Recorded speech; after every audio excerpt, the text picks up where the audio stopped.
Hi. I just wanted to record a video to kind of lay out my thoughts on this election right now. If you were not aware, or if you're a fellow WVU student and you're like in and out of varying states of sobriety, there's a presidential election tomorrow. I have a lot of thoughts that I could write down or type, but it's hard to organize this mess going on here and put it on paper. So here it all is in my deflating balloon, screeching bird voice. There are three groups of voters in this election. There's Hillary voters, there's Trump voters, and then there's that other one. Write-ins, third-party voters, or people who just don't want to vote, period. Um, there's no point in speaking to either one of these two. If someone is still voting for Trump after all of his fuckery, don't waste your time and energy. These BuzzFeed or whatever videos about look at this thing Trump did, it's a waste of money, waste of time, waste of energy. If they're still voting for him, there's no point. So this election is in the hands of this group in the middle.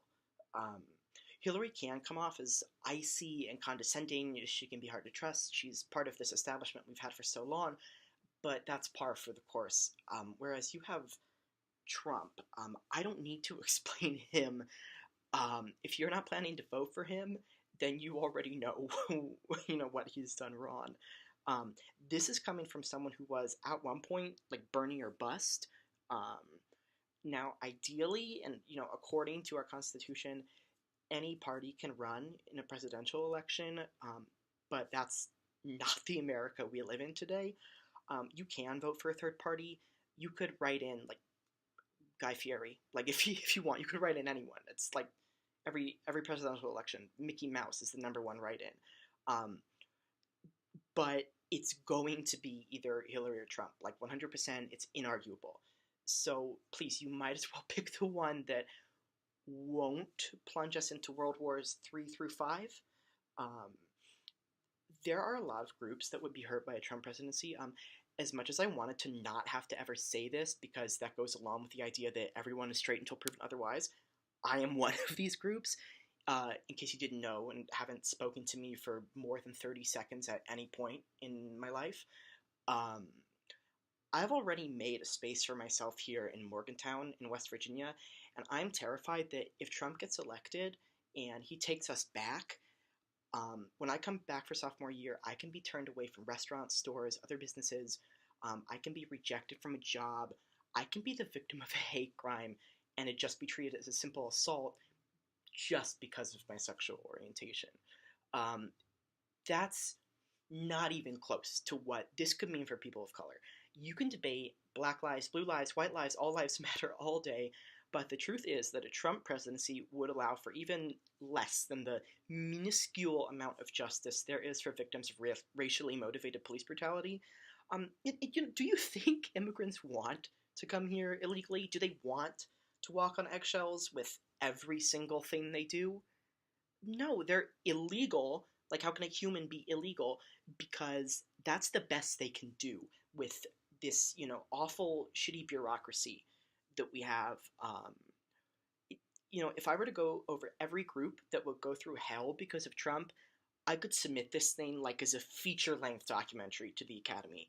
Just like, to sum it up, there is only one Trump voter, only one Trump voter in the whole world who is voting in their own best interest when they vote for Trump. You know who that is? It's Donald J. Trump.